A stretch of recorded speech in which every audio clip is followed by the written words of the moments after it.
So please welcome to the stage for Mastering Your Emotions, Sheikh Moutasem Al-Hameedy. Jazakumullah khair. السلام عليكم ورحمة الله وبركاته. بسم الله الرحمن الرحيم. الحمد لله والصلاة والسلام على رسول الله وعلى آله وصحبه ومن والاه وبعده. I found myself compelled to start my talk with a few clarifications. So first, I'm not a student of Sheikh Al-Albani. I didn't have this privilege, unfortunately. But I studied with the students of Sheikh Al-Albani at the Albani Center. So I think that's where the confusion came about. Because if I were a student of Sheikh Al-Albani, I mean, I would use that to its fullest. Anyway, second clarification is, I really think, the topic, and I know I contributed to that title, Mastering Emotions, but I have to, this is a long shot. So I'm not going to tell you how to master emotions. I don't guarantee that. And I don't even like the notion of that we have this kind of battle with our emotions. We are either helpless completely towards our emotions, or that we have to sort of just take control and battle them. I don't see it this way. So what I will be sharing with you is just some insights. Try to get you to think about some points. Think about emotions slightly differently. Hopefully that will get you started on a journey of thinking. So I'm not here to give you tips. I'm not here to give you tips. Well, if you can pull some tips, perfect.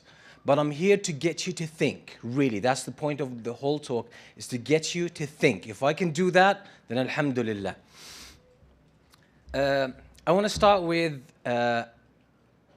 three things that will seem to be separate, but I'll try to spend the rest of my talk connecting them.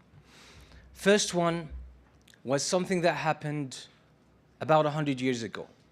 Recently, I've been reading a lot about, this sort of new movement of apostasy, or Muslims doubting their religion, moving more into agnosticism and atheism, and sometimes being even very outspoken against Islam, and this whole thing of ex-Muslims, whether here and in the Muslim world.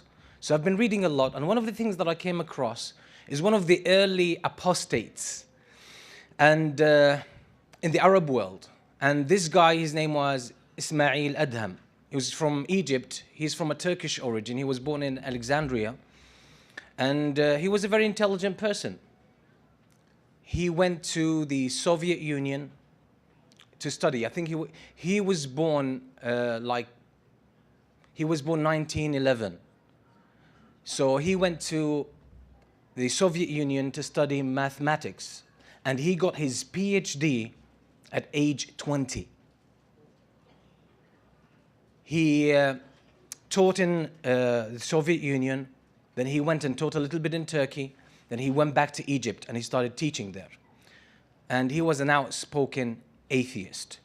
And he spoke in public. And he wrote a book, a small book, that is considered to be the vanguard of modern day ex-Muslims in the Muslim world. So he spoke, he wrote a small book and he said, لماذا أنا ملحد? Why I am an atheist. So he was the subject of a lot of debate in the Muslim world. And he spoke publicly, and many times in interviews, he actually said that although I gave up on Islam and I left Islam, but I find a lot of self-satisfaction, and I'm happy with myself, and I feel a lot confident. I'm very content with my decisions, and I feel good about my life. So in the year 1940, which was about 3 years after he made such statements, his body was found floating on the Nile, and he was dead at age 39. Or age 29, sorry, age 29. And they thought it was a murder first, it was a crime. But they found that he left a note which said that I found out that there is no point behind life, there's no point behind living, this whole thing doesn't make sense, and I decided to put an end to my life. So I want you to focus on, first, his confession, or his statement that I feel content, I'm happy with myself, really feel more fulfilled. That's the word. I feel more fulfilled after I have left Islam. And then his demise or his death. Second story took place in the US, and I read this in a book on management. And there was a professor teaching in an auditorium, a psychology professor, and there was about 300 students in the auditorium. And in the middle of the lecture, a man walks in wearing leather jacket, jeans, chains hanging everywhere. He walks in and he comes right to the stage, close to the professor, and he pulls something out of his jacket and he points it at the professor, and the professor falls on the floor. The whole auditorium was in a state of chaos. People were screaming. They raced to the gates to get out of the place until the teaching assistant just spoke on the mic, and he said, hey, don't freak out. This was an experiment. It wasn't a real thing. The professor is okay. He stood up. There was nothing wrong with him. And it took a few minutes to bring the students back, and he said this was actually an experiment, so I want you to write a small narration of what you just witnessed. What did you see? So about 97% of the accounts of what happened, they basically said exactly what I told you. Then that specific part, that the guy pulled a gun, and the gun was black, and he shot the professor in the chest, and the professor died. So that's the second thing. Third thing I want to mention to you is a hadith from the Prophet sallallahu alaihi wasallam, where the Messenger sallallahu alaihi wasallam talks about sin. And by the way, like the human experience, I mean, as we try to understand things, we humans, as we try to understand things, we break them down. We draw some lines arbitrarily, like we force these lines in order to simplify things and break them down so we can digest them. So the human experience is extremely complex. And a very convenient way to relate to it was actually to break down the human experience or the human state of being into like thoughts, emotions, feelings, motivations, and actions. But the reality is, this is a forced kind of classification, by the way. This is a forced thing, but it's very helpful to try to break a complex phenomenon down and sort of experience a little bit more mastery over it, a little bit more control over it, so hopefully we can dissect it and understand it. So we need to be aware that that's what we are doing. It's not like humans are made of systems. Like there's no system, by the way. If you speak to any psychologist who respects himself or herself, and you say, is there like a specific system, like a separate system in the human brain, let's say, for emotions, that's only for emotions, that's a human circuit, that's an emotional circuit, that's a cognitive or thinking circuit. That's not how it happens. It's all over the place. There are certain centers that play more of a role in the emotions. Other centers play more role in thinking or motivation, etc. But these are quite mixed up. So the Prophet ﷺ talks about sin, and again, sin is not like don't take it away from your feelings, don't take it away from your thoughts, don't take it away from your human experience. They're all interconnected. So the Messenger ﷺ says, when a person asks him about what is a sin, and he says, "Al-ithmu ma haka fi sadr aw ma haka fi sadrik wa karihta an yattali'a alayhi an-nas." The reality of sin, or what counts as sin, is what ma haka fi sadri, and I mean that could be translated is what you have sort of doubt in your heart about. Right, wrong. You don't feel good. You have this kind of inner conflict about it. You have this kind of I would say your conscience is giving you a hard time about it, and then you hate that people see it. You hate that people see you doing it. So he gave two signs. The Prophet ﷺ gave two signs that point out what a sin is. Okay, so these are the three things: the story of the apostate, the story of the professor, and the hadith of the Prophet sallallahu alaihi wasallam. I want to ask you a question. What is the difference between emotions and feelings? Anyone knows? We use them interchangeably. They are actually connected. They're strongly interconnected.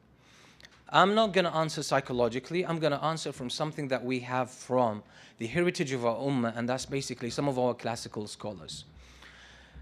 Classical scholars talk about the state of humans, the human experience. They say we function at two levels. And by the way, you'll find these running through the Quran and the hadith of the Prophet sallallahu alaihi wasallam. But you need to be a very keen observer to see these two levels.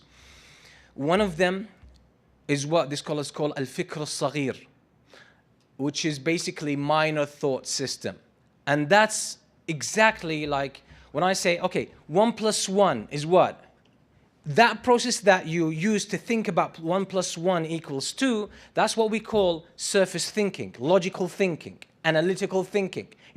You have a notion and you can actually process it, analyze it. That's just that level. And by the way, there are emotions linked to it, and there are motivations linked to it. Like there's no thought that you have that is completely detached from your emotions or from your body as well. And that's why even today neuroscientists, they say we don't only think with our brains, we think with our whole body. Like your whole nervous system is not centered only in your brain. It's actually spread throughout your body. It runs through your body. So your thinking is actually very based in your physical body as well as your brain. So that's what we could call in English surface thinking or surface operating. And then there's a deeper level. There's a deeper level that the scholars call al-fikr al-kabir. Al-fikr al-kabir is some sort of a very inner experience. It's very deep, it's very profound. And an easier way to relate to that is when you have a spiritual experience. Like let's say in Ramadan, you're praying behind the Imam, like very beautiful recitation, you're having a wonderful time. The Imam is reciting a verse that you heard so many times in your life, but just this day or that night, it hits home. It wakes you up. You are completely in tears, you are emotional, you're taken by that, and you start it's like new horizons open up within you. You start to have feelings you never had before, you have experiences you never had before, you have thoughts, and you just say to yourself, I just want to be in this state for the rest of my life. I want to fix my ways, I want to do everything. So that's a sign that you have actually gone deeper and you're dealing with that deeper state of being. And by the way, when people these days, they do meditation, they try to go deeper. Well, interestingly, when we Muslims pray, we are supposed to go even deeper than that. And that's really what khushu' is. Allah subhanahu wa ta'ala addresses the believers and He says in the Quran, He says, أَلَمْ يَأْنِ لِلَّذِينَ آمَنُوا أَن تَخْشَعَ قُلُوبُهُمْ لِذِكْرِ اللَّهِ وَمَا نَزَلَ مِنَ الْحَقِّ. Hasn't the time come yet for the believers that their hearts really receive the Quran or listen or deal with the Quran in a state of khushu'? Basically, you don't just process it like, okay, the Quran says, I have to do this, I have to do that. Or the Quran says, in this case, that's what you do. Or that's what happened with Prophet Musa alayhi salam. That's basically you're working at the surface level, which is al-fikr al-saghir. But you're not taking the Quran in. You're supposed to take the Quran to heart, so it really starts affecting you and shaping your life. You're supposed to take it to al-fikr al-kabir, which is the deeper thought, deep inside where it changes and it starts molding the whole state of being. And by the way, the Prophet ﷺ told us against, or warned us against, taking the Quran at a surface level.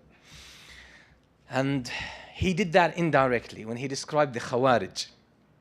The Prophet ﷺ says about the Khawarij, among the descriptions, he says, يَقْرَؤُونَ الْقُرْآنَ لَا يُجَاوِزُ تَرَاقِيَهُم. They recite the Quran and it doesn't go beyond their collarbones. This bone here. It doesn't go beyond the collarbone. So some of the scholars who commented on the hadith, they say, what does that mean? So one of the interpretations, and it's actually quite strong, is that they will recite the Quran with their tongues and they would obviously process it in their minds. They try to memorize it, understand it, analyze it, get some rulings out of it. Okay? But they said it doesn't reach their hearts. So it doesn't come from their mouth and their head. It doesn't go to the heart. So it stops here. And that's why the Khawarij took the Quran in a very mathematical way, but it was very operational, very systematic. So that's why, for example, when there was a dispute, or a huge dispute between Ali ibn Abi Talib on one side, this camp, and the other camp with Muawiyah ibn Abi Sufyan, and they actually fought, and they were going to engage in a bigger war, then they decided to bring about a sort of reconciliation, work it out, maybe work out a peace treaty and figure out a middle grounds to find a solution. So Ali ibn Abi Talib sent Abu Musa al-Ash'ari and Muawiyah ibn Abi Sufyan as a representative. Muawiyah ibn Abi Sufyan sent Amr ibn al-As in order to close the deal, agree on the deal. And the Khawarij made takfir on Ali ibn Abi Talib because of this. Because they said, Allah says, وَمَنْ لَمْ يَحْكُمْ بِمَا أَنزَلَ اللَّهُ فَأُولَٰئِكَ هُمُ الْكَافِرُونَ. Those who rule by other than what Allah revealed, these are the disbelievers. And the Muslims have chose you, Ali ibn Abi Talib, to be Amir al-Mu'mineen. You are the chief of the believers, you are the Khalifa. And that's the rule of Allah subhanahu wa ta'ala. But then you left that and you went for the rulings of two people. They had to find out a solution, and then you took their opinion. So you went against this verse, so you're a kafir. It was 1 + 1 = 2. So they were using what? The surface thinking, al-fikr al-saghir, this minor thought process. And that's why they went wrong. They didn't take it to heart. So they did not comprehend it properly. So the Prophet ﷺ warned us against just being stuck in that surface level. And by the way, that's what happens when you see, and again, I'm not against religious people, by the way. I really support them all the way. But I wish that religious people, generally speaking, okay, don't approach the religion half-sidedly. They don't take a biased approach to religion. Like, that's why some of the practicing people are quite harsh.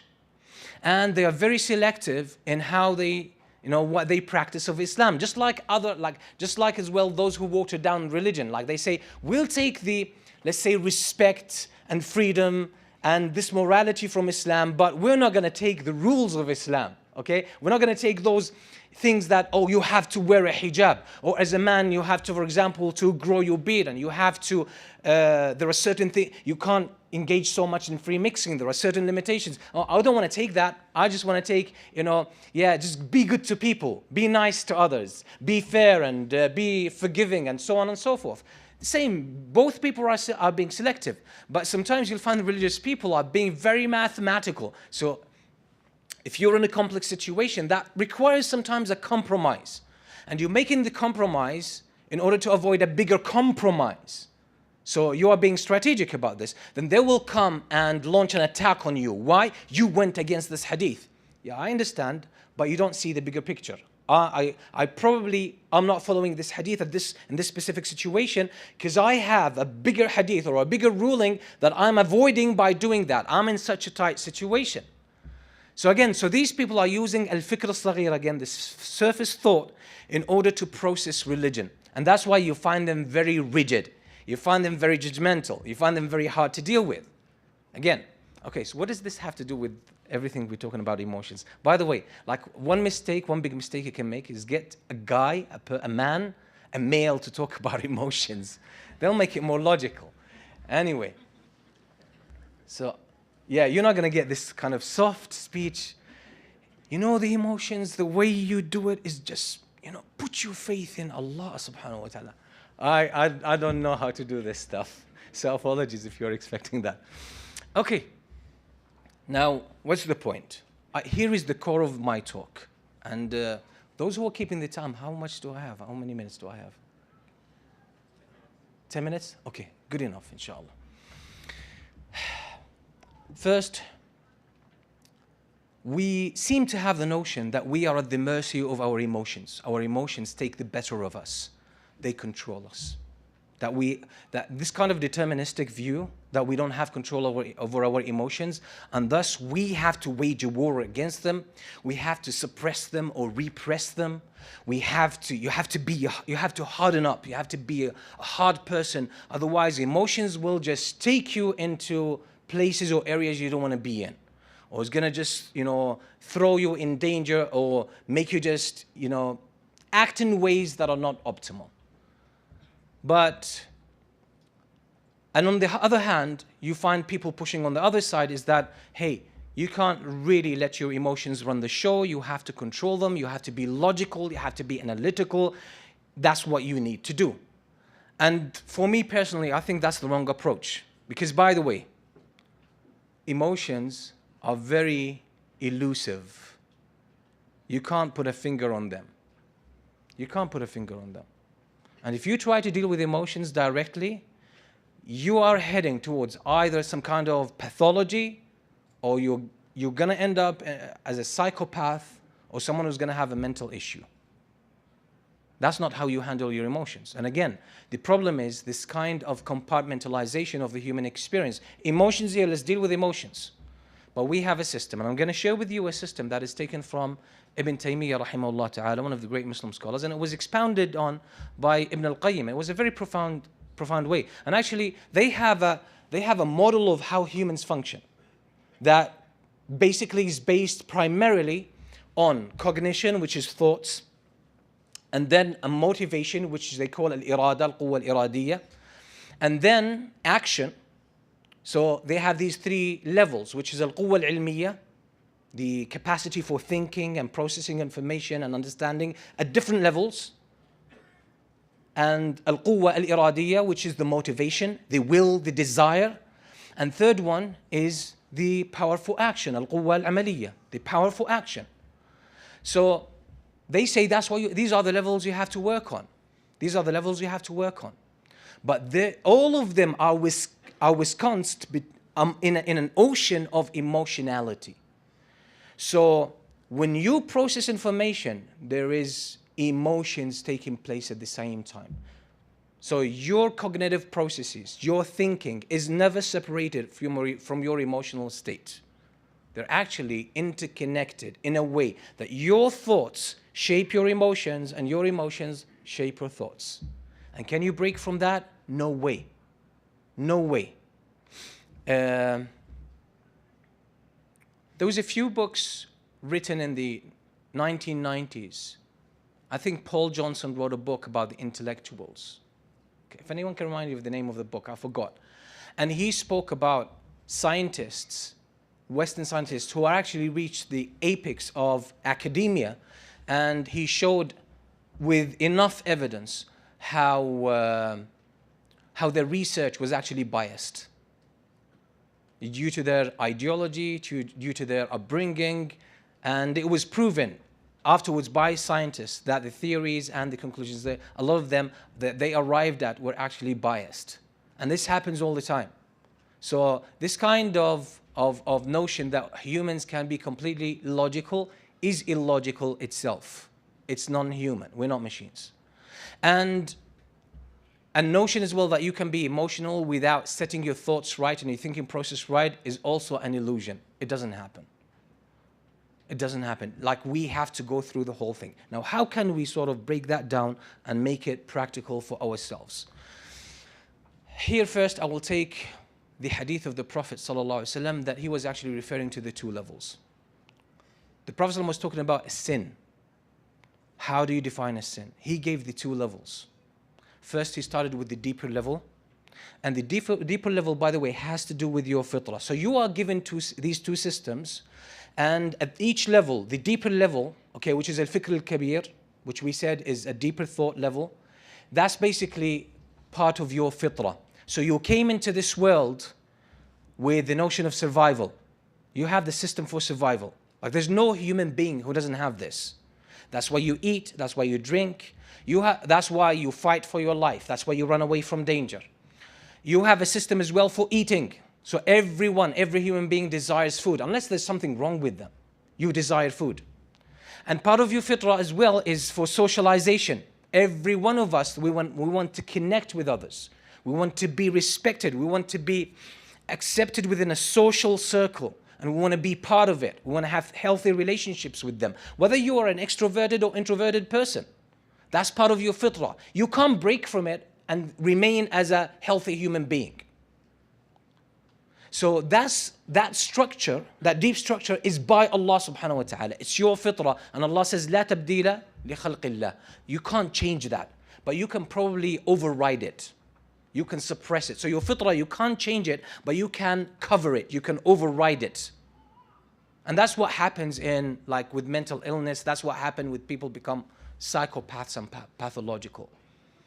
So, and that's a gift from Allah subhanahu wa ta'ala, and that's why we humans have a lot in common. We share our love, by the way, for morality, for good manners. Why all of us love justice? All humans agree on justice. Why all of us do that? Why all of us agree on respect? Why all of us appreciate freedom? Why? Because it's given by Allah subhanahu wa ta'ala. And that's actually the reason Allah subhanahu wa ta'ala the reason Allah subhanahu wa ta'ala put that together is in order to keep our lives as humans on earth, okay, within a certain circle that keeps us healthy, that keeps us functional. Otherwise, humans are going to be drastically different. And that's why we have a lot of common grounds, common denominators among us. That's how we can communicate and we can interact with others. So that's the level. You can call it today, by the way, in today's language, we call it in Islam, it's fitrah. It's built in. We can call it today, it's biological. It's in your DNA. And part of it is connecting to Allah subhanahu wa ta'ala, connecting to a higher being. Knowing that this world did not come about by chance. Knowing that there's nothing random in this world. Knowing that you came from a place for a reason and for a purpose you're supposed to fulfill. And you have a sense of responsibility towards that. You want to lead a meaningful life. You know you are here to do something.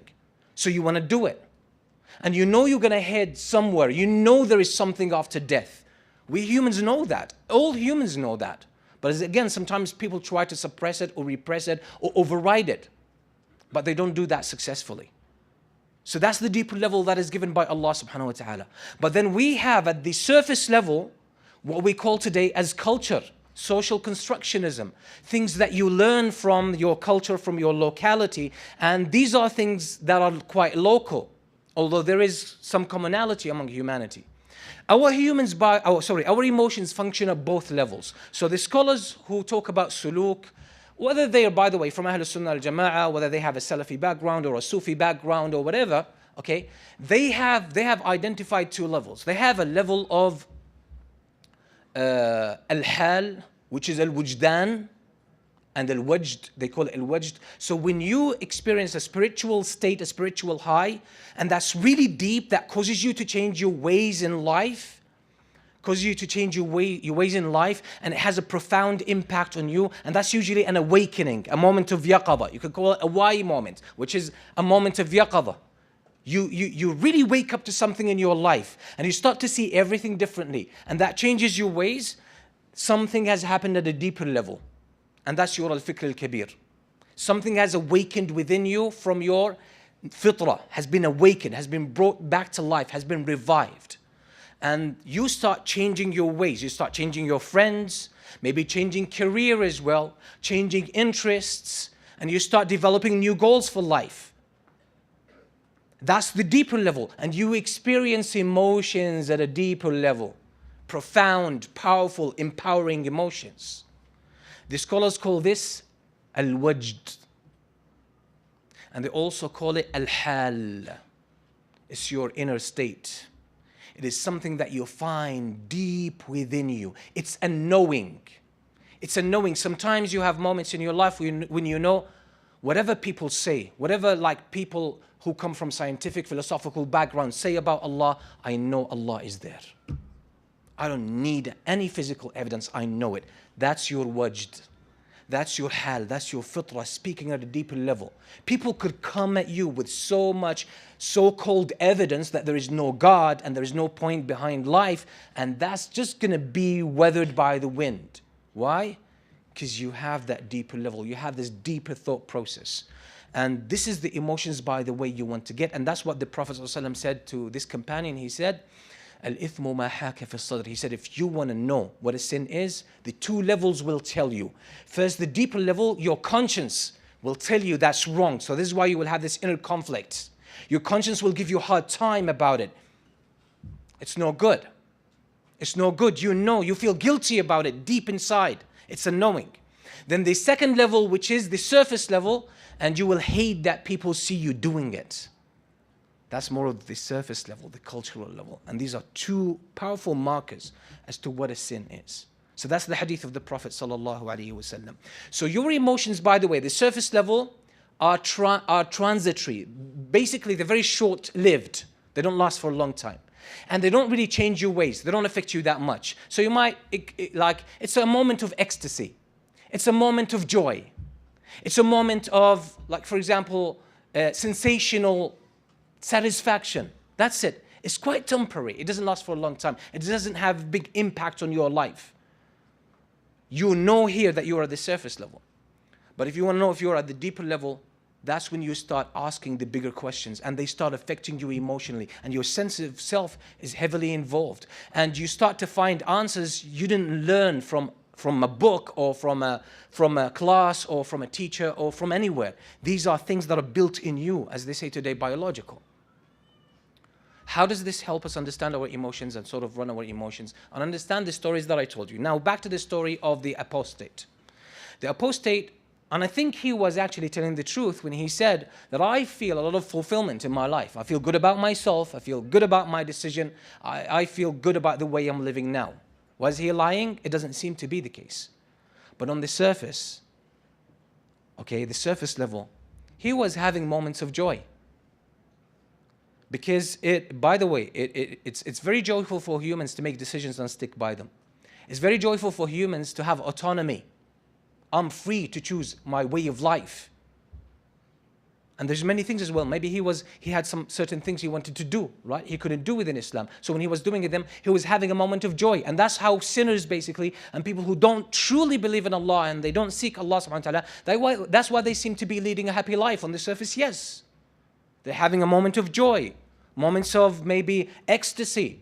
They drink, they smoke, they travel, they communicate with people, and they're having this joy at the surface. But what about al-wajd? What about al-hal? What about deep down? Which is the structure that is built in you and you can't go against it. The one that is given to you by Allah and you can't really change it. It will keep bugging you, your conscience. And that's why this guy ended up killing himself. Because he has this need inside, all of us have this need inside of us and this knowledge that Allah is there, that we are created for a purpose. I need to reach out to Allah, to get to know Allah subhanahu wa ta'ala, and be true to Allah subhanahu wa ta'ala, and devote my life for Allah subhanahu wa ta'ala, and live my life purposefully, just like that, responsibly, meaningfully.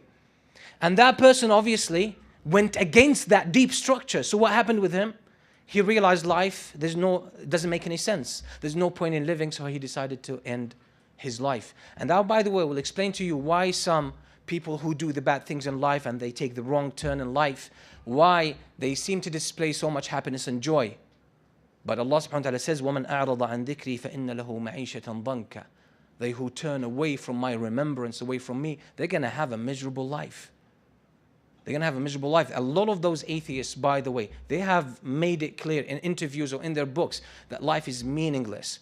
Life is, I'm going to borrow 2 or 3 minutes if that's okay. Apologies for that. So life is meaningless. There's no point in living, and so on and so forth.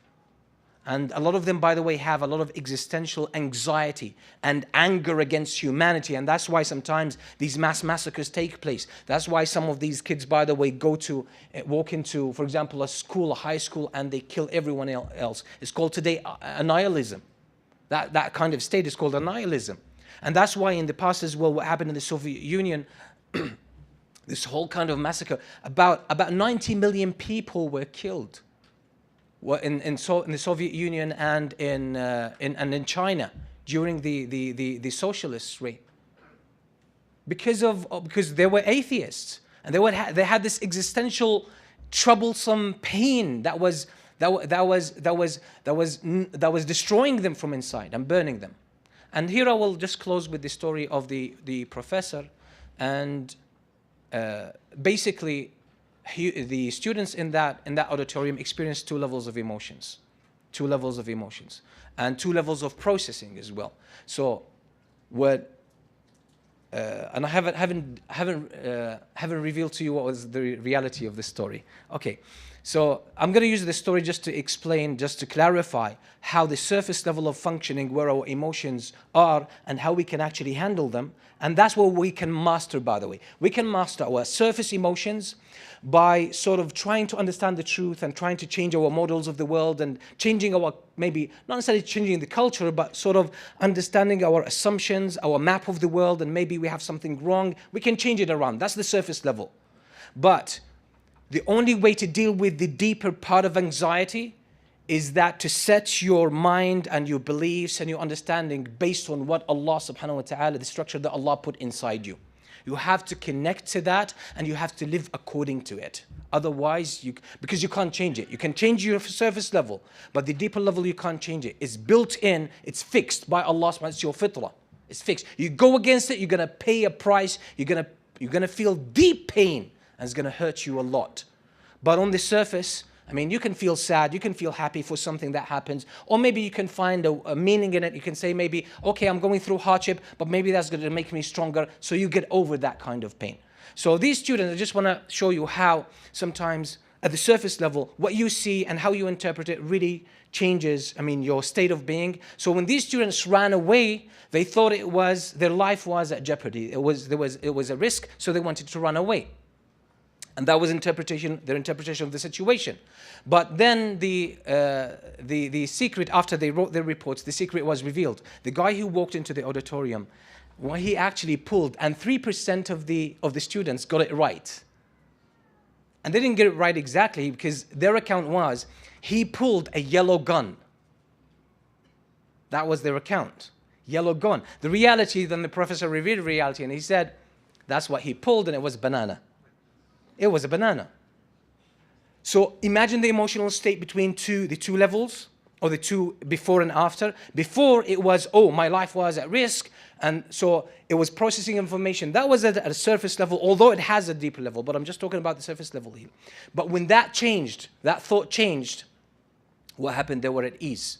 So again, so in life, if you want to master your surface level emotions, you have to challenge your thoughts, challenge maybe your expectations, and that's something all of us can do. But you need to develop some kind of clarity about them. The deeper level, and that's my concern, that's what we need to figure out, is actually you need to design yourself and sort of design your thoughts and your life and your relationships and everything in your life based on your fitrah, that structure. It sets an expectation on you. We call it conscience. And it's gonna be nagging, it's gonna nudge you, it's gonna bother you, it's gonna make your life hard. If you go again, it has this powerful pull. You might have some kind of a temporary like enjoyment, but that's on the surface. But your reality is deep down. So for you just to master emotions, as I said, that's just a prescription, something for you to think about. And you need probably to think, develop a relationship with your inner self as well. Start to have some kind of introspection, to read your inner world and sort of understand where your pain or anxiety or your emotions are coming from. If it's coming from a deeper level, you have to design your life in a way that pleases Allah subhanahu wa ta'ala, because that's how your inner structure is built. You have to match it. You don't have any other choice. You can't change it. But at the surface level, it's just an open game where you can actually either fix your thoughts, or maybe you can do something into the world to change the circumstances, or maybe you can interpret things differently and see them differently. It will make it easier for you. Now, my second talk is going to be about leadership, and I'm going to connect both of them. I'm going to connect both of them together, inshallah. So if you will be around, hopefully, inshallah, that will help us to take that topic, inshallah, to the next level. Jazakumullah khair for your attendance, and I appreciate the invitation on the part of the brothers here and the volunteers and everyone. And inshallah, see you in the next talk. Jazakumullah khair. Sallallahu alaihi wasallam.